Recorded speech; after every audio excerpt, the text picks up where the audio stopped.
The two-cavity Klystron amplifier. The Klystron amplifiers fall in the category of linear beam tubes. Therefore, the basic principle of the devices based on the linear beam tubes will be discussed first, followed by the two-cavity Klystron amplifiers will be discussed, where the mechanism of the amplification as well as the efficiency will be discussed, which is based on the velocity modulation. Therefore, these topics will be covered in this lecture. Like in the low frequency regime, the applications of amplifiers and oscillators are extensively used in case of microwave frequency ranges. Now, the amplifiers and oscillators are basically two types. One is vacuum tubes based on the vacuum tubes, another one is based on the semiconductor device. But in this lecture and a few subsequent lectures, I'm going to discuss about the vacuum tube type amplifiers and oscillators. As the conventional tubes cannot work at high frequencies greater than 1 GHz because of its lead inductance, inter-electrode capacitances, transit angle effect, and gain bandwidth product limitations, special type of tubes are required for high frequency operations. High frequency tubes are generally categorized into two classes. First one is the linear beam tubes, which is also called O type. The second one is the cross field tubes or M type. In this lecture, I am going to discuss about the O-type linear beam tubes. In practice, there are different types of linear beam tubes such as two-cavity klystrons, reflex klystron, traveling wave tubes, forward wave amplifiers, backward wave amplifiers and oscillators, and twistrons. Out of these, klystron and reflex klystrons use resonant cavities and hence they are resonant structures. On the other hand, the traveling wave tubes, forward wave amplifiers, backward wave amplifiers, and backward wave oscillators are non-resonant structures. A twistron, on the other hand, is a hybrid structure and uses combinations of klystron and the traveling wave tube components. In the case of linear beam tube, an electron beam is generated by applying a large DC voltage to an electron gun, and due to the application of the DC voltage, the electron beam gain the kinetic energy and which finally reaches the interaction region, and within the interaction region that electron beam interacts with the microwave field that is provided as an input signal. And here the magnitude of the input microwave signal is much less than the DC voltage that was used to generate that electron beam. Next, the microwave field is, if you assume that it is a sinusoidal field which varies with respect to time, so due to the variation of the microwave field sinusoidally, so the velocity of the electron beam gets modulated. So for some time, say for example for the positive half cycle, the electrons gets accelerated, and for the negative half cycle it gets decelerated. And when the microwave field is zero, say for example at 0, pi, 2 pi, or integer multiple of pi, for those instants of time no velocity modulation takes place, and the velocity of the electron beam remains at is it was when it was entering into the interaction region. So in this way the velocity modulation takes place, and that velocity modulation causes the bunching of those electron, and bunching of the electron means within the bunched region the density of the electron gets increased, and that densely packed electron passes through a particular region, and we know the current is equals to the charge per unit time. Now when a densely packed electron passes from within some unit time, then that current is generally becomes higher than the previous one, that is where it was generated. So when it was generated, when the electron beam was generated, so there the electron density was less than the this one when the electron gets bunched. So that is why automatically the amplification takes place, and similarly such kind of mechanism can also be used to design the linear beam amplifiers also. And when these bunched electrons reaches the output structure, they give up their kinetic energy, and that kinetic energy when transferred into the current, so that current basically gets induced from the bunched electron and finally produce the output field.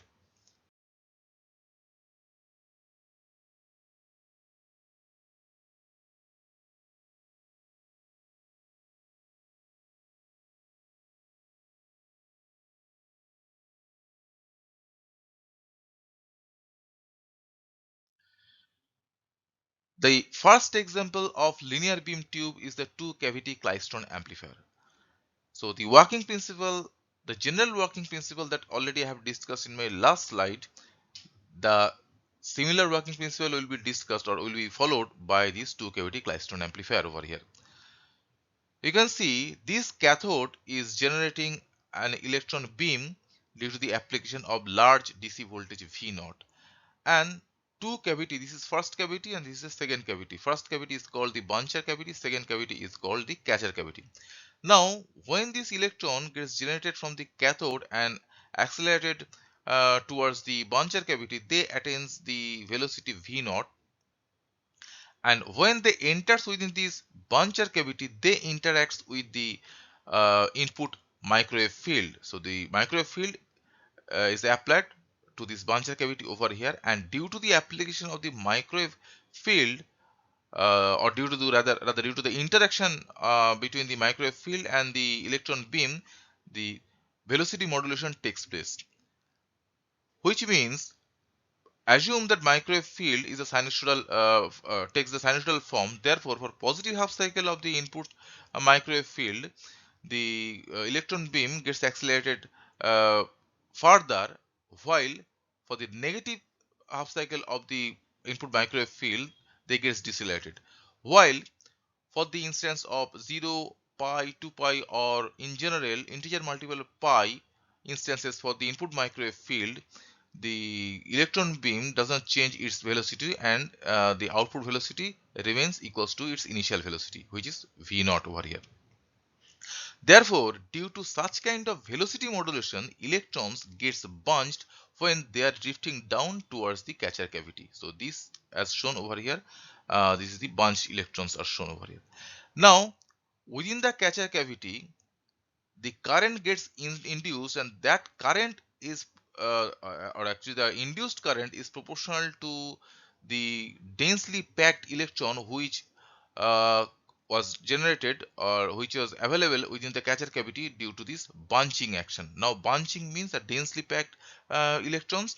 So initially those bunching was absent. So therefore the charge per unit time what was passing from the buncher cavity has now increased over here. That means since due to the densely packed electron within each bunched, so charge per unit time gets increased, and that causes the amplification. So that amplified current when induced in the catcher cavity, that produces the corresponding microwave output, which is the amplified version of the input signal. Now from here we can draw an analogy with the simple amplification of the bipolar junction transistor or the MOSFET, where a DC voltage were used to establish the quiescent uh, point or Q point, and over the Q point when an AC signal is applied, so that AC signal takes additional energy from the supply and gets amplified at the output. So here that DC signal, the quiescent point signal, can be related with this electron beam which has a steady velocity, initial velocity v naught, and when this electron or when the input RF signal is applied, then that input RF signal is modulating its velocity in a similar way that when the input signal was applied in case of bipolar junction transistor or in MOSFET, then the quiescent point or the Q point, or you can say the collector current or the drain current, gets modulated based on the applied uh, current or the voltage respectively for the bipolar junction transistor and the MOSFET. So the similar mechanism is followed over here, but the system is completely different from that. Therefore, in order to understand the or in order to find out by what amount the amplification takes place, we need to figure it out. Few features or few properties of the klystron amplifiers. Those are, first of all, the beam coupling coefficient. Beam coupling coefficient means when the beam gets coupled with the input signal, so by what amount this beam can be coupled with the input signal, because that should be the that will be the proportional with the current that would be induced within the second cavity. Next one is the bunching distance, at which distance the electron bunching takes place. Second one is the separation between two cavities, because we should have the maximum bunching when the electrons reaches this catcher cavity, and then only we can get the amplified output for the microwave signal. So that is why there must be an optimum length or optimum distance at which these two cavity can be placed. So that thing we have to find it out. Next one is the induced current in the second cavity, because that is the most important one, because based on that the amplified version of the microwave signal will be determined, and the efficiency of the klystron amplifiers. Before deriving the necessary equations, here are some basic assumptions we need to follow for the two cavity klystron amplifier. First one is the electron beam has uniform cross-sectional density. Second one is the space charge and debranching effects are negligible. This point is a valid point because, as I told in my last slide, that the separation between the buncher cavity and the catcher cavity must be maintained at a particular optimum level, and the optimum value for this separation I will derive in this lecture. But if the separation are not maintained at an optical point or for optical value, then when these bunched electrons are drifting down towards the catcher cavity, then those bunched electrons will start to be debunched due to their mutual repulsion. Since the optimum separation is maintained within a two cavity klystron amplifier, so therefore before being debunched, those bunched electrons reach the uh, catcher cavity. So that is why the space charge and debunching effects are negligible. Magnitude of the input microwave signal is much smaller than the DC accelerating voltage. I have already mentioned this point in my last slide. Electrons leave the cathode with zero initial velocity. The transit time of electrons across the cavity gap is very small in comparison with the time period of the input RF signal. This particular point is a valid one, and we need to maintain this condition in order to increase the coupling coefficient between the electron beam and the input RF signal. So these conditions should be maintained, and the coupling coefficient depends upon this condition. That thing will be proved in my derivation in this lecture. The cathode, anode, cavity grids and collectors of the tubes all are parallel. This is obvious point. The cavity grids of the tube do not intercept any passing electron, because if the electrons are gets intercepted by the grids itself, so there will be no question of the bunched electron and passing to the catcher cavity. So therefore, this assumption is a valid one, and we should expect that obviously there will be some interception due to presence of this grid, but that is negligibly small. That is why ideally we are assuming that the cavity grids are not intercepting any passing electrons. The last one is the RF fields are totally confined within the cavities and are zero in the drift space, because if the effect of the RF field exists within the drift space, then the bunched electrons which are coming out from the buncher cavity, so they will be influenced due to presence of the RF field within the drift space. So that is why those bunched electron will be modified and the expected output will not be available in the catcher cavities. Therefore, these assumptions or this particular condition must be maintained. The first that I will derive, that is the velocity modulation.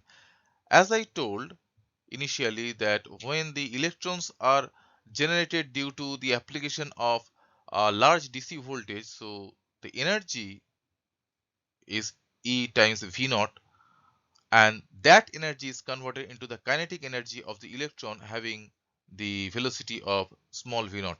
So therefore we can equate these two terms, and finally from here we can easily write we can easily calculate the velocity at which the electrons are emitting from the electron gun.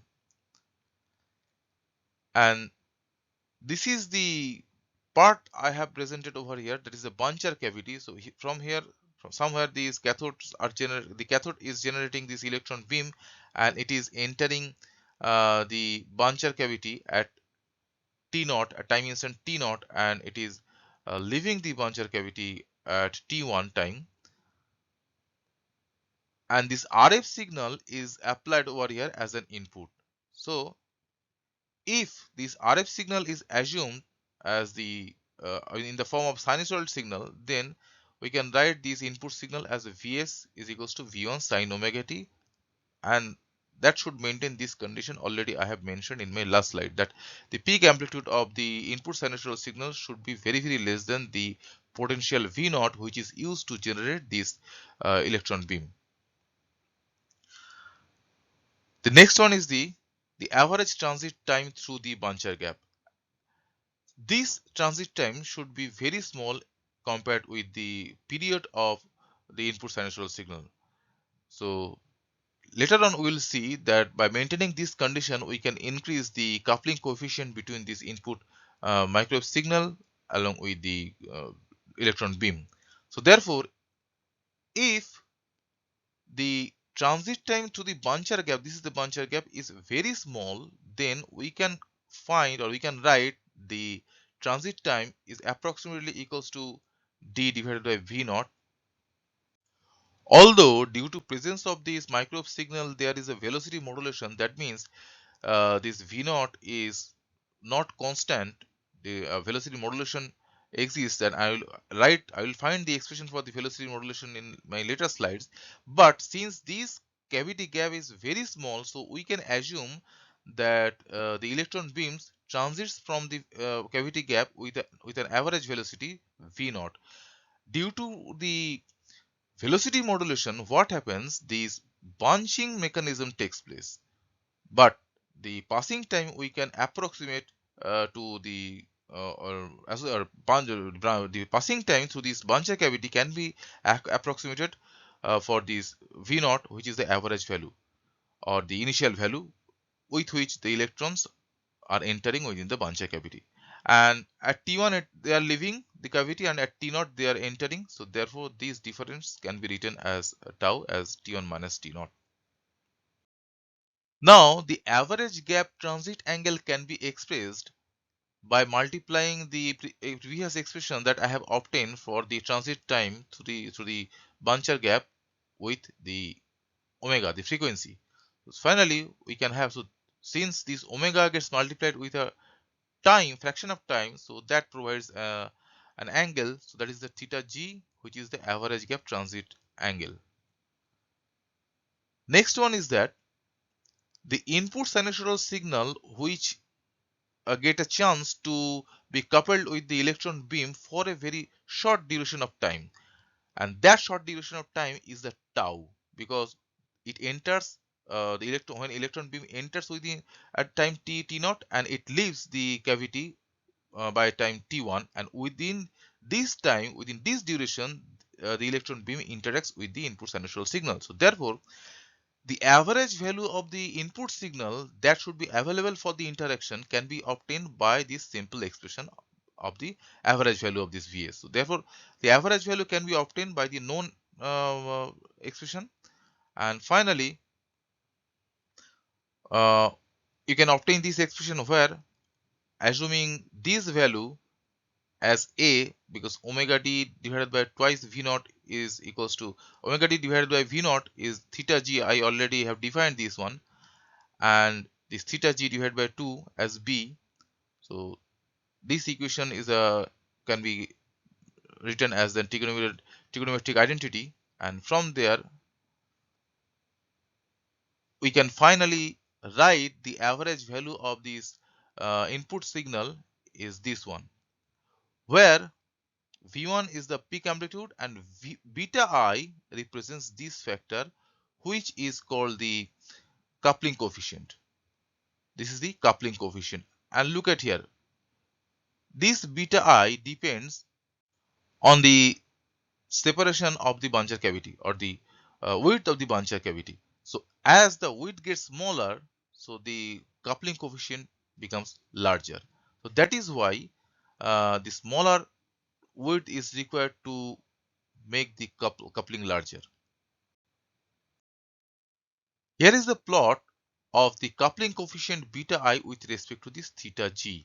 Now as the theta g becomes smaller, close to 0, the coupling coefficient becomes larger, and the smaller theta g or the average transit angle can be obtained for smaller value of the width of the Buncher cavity. Now the electron beams leaving the Buncher cavity at time instant t1, and when they are leaving, their velocity gets modulated due to interaction with the input RF signal. And initially, in absence of the input signal, so this is the input RF signal, the velocity was root over twice times this electron charge times the V naught, which is the applied voltage, divided by the mass of an electron. Already from this expression we have obtained the initial velocity V naught. But when the interaction appears, and due to that interactions, the velocity gets modulated, and the velocity modulation should take place by this factor. Already I have obtained this factor in my last slide, and by taking this V naught common from here, we can write, and this one is the V naught, because V naught already I have obtained as this one, and this beta I times V1 divided by twice V naught is called the depth of velocity modulation. And you can see from here, as the assumption is done that V1 is very less than V naught, and beta I, the maximum value of the beta I can be equals to 1. Therefore this one should be very less than 1. Next is the bunching process. Due to the velocity modulation, the electrons leaving the Buncher cavity in earlier time and during the negative half cycle of the input microwave signal, that means during this time, so they becomes decelerated. So decelerated electrons are slower than those electrons which are leaving the Buncher cavity at this time instance when the input sinusoidal signal or the input microwave signal is 0. So at this instant, the velocity of the leaving electrons are unchanged and equals to the initial velocity with which the electron beam entered the Buncher cavity. Therefore, this velocity for the electrons which are leaving the Buncher cavity at this instance are higher than the electrons which are leaving at this instant. On the other hand, the electrons which are leaving the Buncher cavity during the positive half cycle of the input RF signal, those electrons are even faster than the previous two instances. Now, along the time axis, this event happens earlier than the previous two, and this one happened earlier than the TC. Therefore, the electrons which left the Buncher cavity the earliest time, they are the slowest electron, whereas other two instances, the electrons which are leaving the Buncher cavity in other two instances, so they are comparatively faster than the first one. So therefore, eventually, during the time these slowest and slower electrons are reaching the this time or the distance at this time, by that time the fastest electrons which are leaving at this time instance, they will also reach the same distance. So therefore, all the electrons generated or the velocity modulated from this instance and this one, that means these TA, TB, and TC, they are being bunched at the instant of TD. So in this way, bunching is taking place. Now, here's the distance at which the electrons gets bunched. Therefore, initially, at the time instant Td, the electrons gets bunched, and with respect to the Tb, that means the instant at which the electrons are leaving the buncher cavity without having any velocity modulation, that means with the initial velocity v naught. So therefore, this delta L can easily be obtained uh, through this expression, because during this time instance, during the time duration Td minus Tb, the delta L distance is reached by the electrons with velocity v naught. So therefore, this is a valid expression. On the other hand, with minimum velocity, that means when the velocity of the electrons are minimum for this time instance, so during this time Td minus Ta, the electrons, they are also reaching the same distance delta L with the velocity minimum v min. So therefore, this delta L can also be written in terms of Td and Ta as shown over here. Now,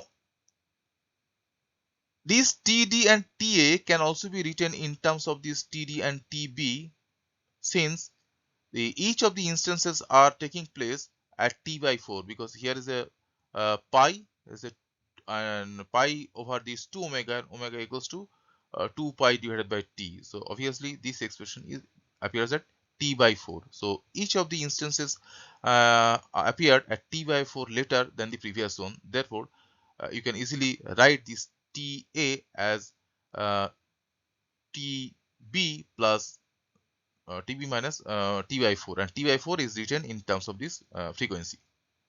Similarly, with the maximum velocity, the delta L can be written in this way, and here also I have converted the Tc in terms of the Td and Tb. But the V minimum can be obtained from here, from the velocity modulation expression. That is, the minimum velocity can be obtained for the maximum when this part gets attain its maximum value, which is this one, with a negative sign. So for that value, this velocity will attain its the minimum value. So therefore, this one is the minimum value. Similarly, this should be the maximum value. Now, replacing this V minimum from here into here and V maximum from this expression into this expression, we can write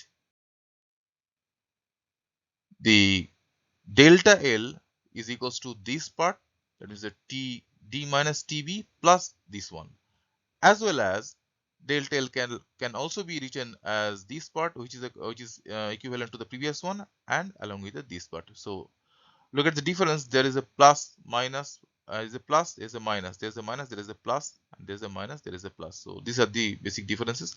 Now, by comparing with the initial distance delta L, which I have obtained by considering the electrons which are leaving at these time instances, so these delta L should be equal.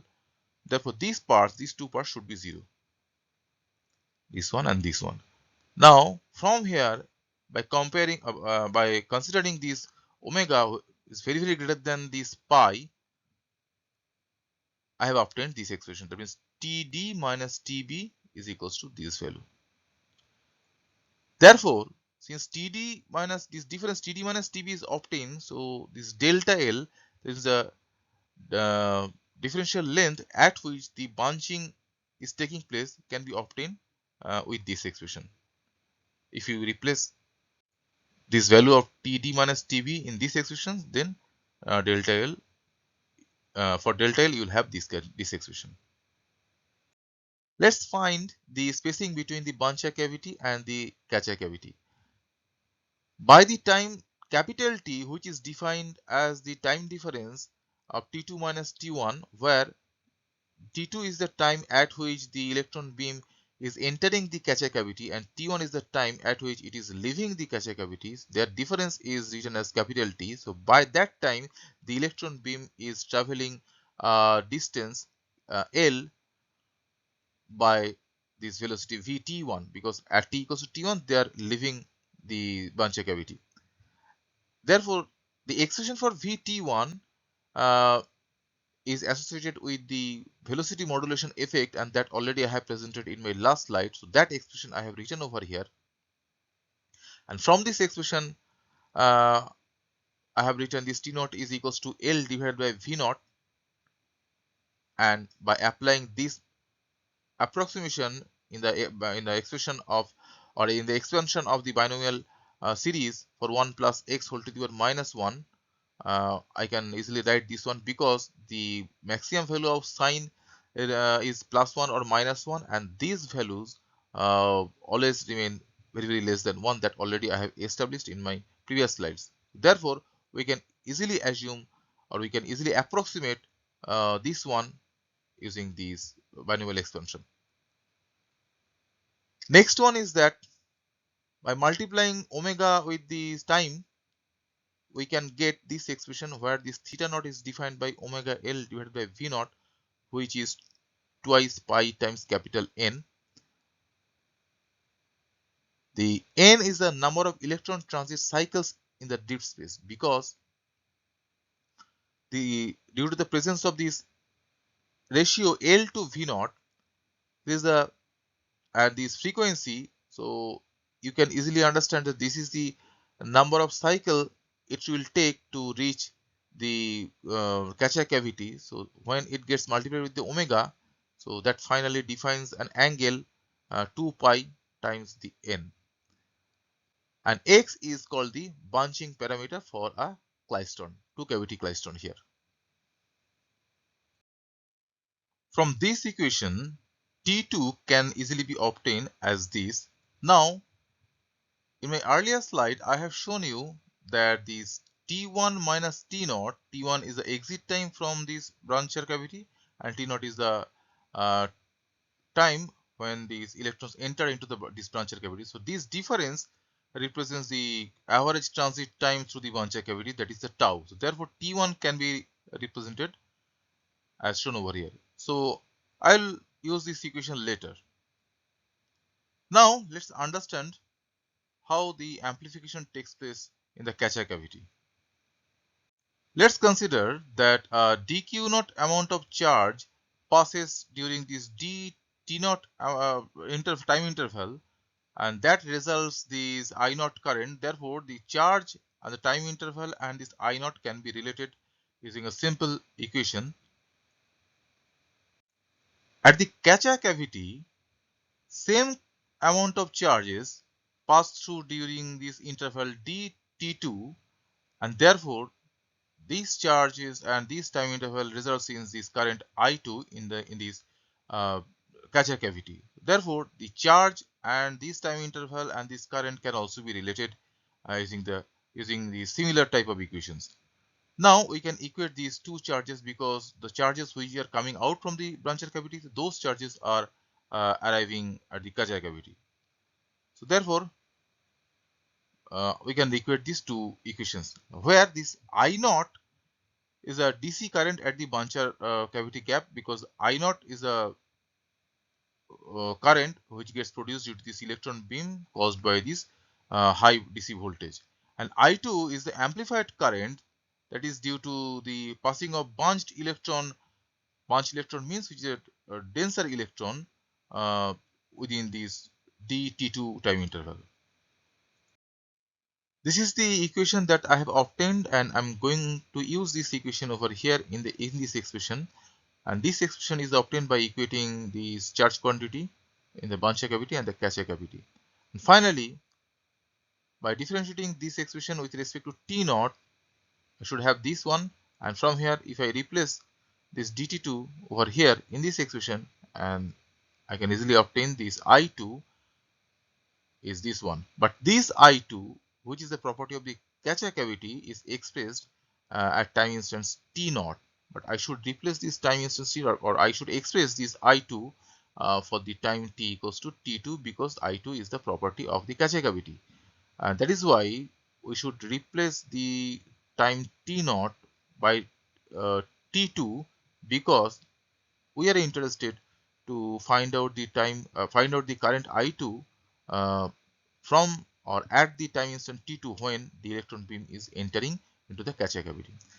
So that can easily be obtained from this expression, because if you multiply the omega on both sides of this equal sign, and finally you can express this T naught in terms of this T2, and before going to replace that, we should have to assume this part is equals to 0, because the positive maximum of this part represents the minimum velocity, and the negative maximum of this part represents the uh, maximum velocity. So therefore, as the length is defined for the unchanged velocity, so by assuming this part is equals to 0 and multiplying omega on both sides of the equal sign, we can replace this T naught from this expression into this, and that represents the I2 at the time T2 by this expression. The current I2 is plotted in this figure. Here, this I2 is plotted with respect to the argument of this cos, and this argument represents the catcher cavity arrival angle, because T2 is the time at which it enters into the catcher cavity. Theta naught represents the transition angle due to the transition from the Bancher cavity to the catcher cavity, and theta g represents the transition angle within the Bancher cavity. Therefore, this angle is proportional to the time t2 minus the time required to uh, reach the catcher cavity from the Bancher cavity, which is associated with the theta naught, minus the time required to cross the Bancher cavity. So therefore, this is related with the arrival angle at the catcher cavity, and when it gets multiplied with this frequency omega, so that becomes the arrival angle of the catcher cavity. So without this omega, it represents the arrival time of the catcher cavity, and when it gets multiplied with this omega, it represents the arrival angle of the catcher cavity. Now from here you can see this amplification takes place at the this angle is equals to 0, because when x equals to 0, there is no amplification. I2 is equals to I0, because x means it represents the bunching parameter, and as the bunching parameter is 0, then there is no bunching is taking place, therefore the amplification I2 becomes equals to I0. But when x is 0.5, slightly greater than 0, then bunching takes place, and according to that, the amplification is twice of the DC current in the Bancher cavity. So this value is equals to 2. And from here, if x gets increased higher and higher, only for x equals to 1.5, you can obtain such a greater amplification. But that amplified current in the catcher cavity will be available only for this argument is equals to 0, which means as this is the arrival time or the arrival angle, you can say equivalently in the catcher cavity. So when this arrival angle of the catcher cavity becomes equals to 0 or close to 0, then you can get the maximum amplification, which signifies the arrival time is close to 0, means the moment it leaves the Bancher cavity, the moment it should arrive the catcher cavity. So therefore, the time it will take to reach the time it will take to uh, travel the deep space region should be as small as possible. And if this time required is small, then you can get this amplification. Now I2 is the periodic function of this time period. This 2 pi divided by omega time period is represented in terms of the angular frequency of the input microwave signal. So a periodic current can be represented in terms of the Fourier series. So this is a simple trigonometric representation of the Fourier series, where the coefficients are represented using their usual notations. Now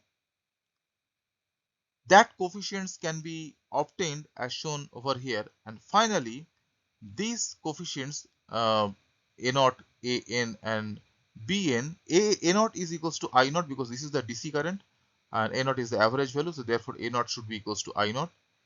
A n and b n can be obtained as here. This function is called the Bessel function. Here is the plot of the Bessel function for each values of this n. Now, this was the original Fourier series for the I2, and finally after getting these values of an, bn and a naught, one can derive the expression for I2 as shown over here. Now we are generally interested in the fundamental component, because in Fourier series we know the fundamental component has the highest amplitude. Therefore, the fundamental component for the I2 is this one, and the maximum value of this fundamental current should be obtained for x for the value of x for which this Bessel function attains its maximum peak. So from this figure we can see this is the plot for n equals to 1. So this is J1 with this argument x, and this value this function is attaining its maximum peak for x equals to 1.841. Therefore, this IF, this current will be maximum for x equals to 1.841. Now, as we right now know the value of x, we can easily obtain or calculate the optimum separation between the Catcher cavity and the Buncher cavity, and that is this one. In order to obtain this expression, I have used these two expressions where the value of these L we have to determine.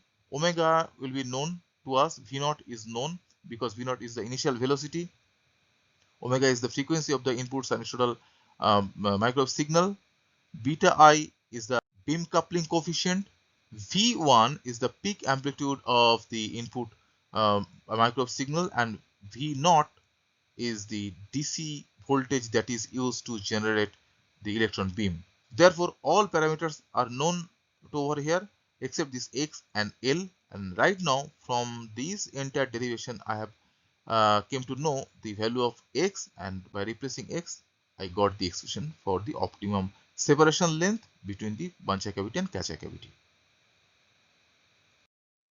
The velocity modulation and the current modulation is proportional to the input voltage V1. Therefore, the current induced in the Catcher cavity should also be proportional to the V1. Now, if the both of this Catcher cavity and the Buncher cavity are identical to each other, then we can consider the beam coupling coefficients also will be equal. So therefore, as beta I is considered for the beam coupling coefficient in the Buncher cavity, beta naught I have considered as the beam coupling coefficient for the Catcher cavities. And since these two cavities are identical, both of them are equal. Therefore, the induced current in the Catcher cavity can be written in terms of this beam coupling coefficient along with this beam current I2. So this is the final expression that I have obtained for I2. I have written over here, and from this expression the output power can be written as shown in this expression, where V2 is the fundamental component of the Catcher gap voltage. Here I should have to consider the fundamental component because this V2 also follows the Fourier series as the current follows the Fourier series. And the efficiency, which is represented as the output power to the input power, can also be expressed as shown in this expression. And therefore, this efficiency can also be represented or can also be written in terms of the Catcher gap transit angle, and the plot of the maximum efficiency is shown in this diagram. So you can see from here, so as the Catcher gap transit angle gets increased, that means if the Catcher cavity width gets wider, that means when it takes longer time to cross the Catcher cavity, then the efficiency gets decreased because of the debunging effect of these electrons. The more wider will be the Catcher cavity, the less interaction should take place, or the less induced current will be resulted. So that is why efficiency gets decreased. And this is typical values where for perfect coupling, that is if you consider that beta naught is the coupling coefficient in the Catcher cavity is equals to 1, then it can be shown that maximum efficiency can be equals to 58%. Whereas typically in practical cases, the two cavity klystron amplifiers have the efficiency in the range from starting from 15% to 30%.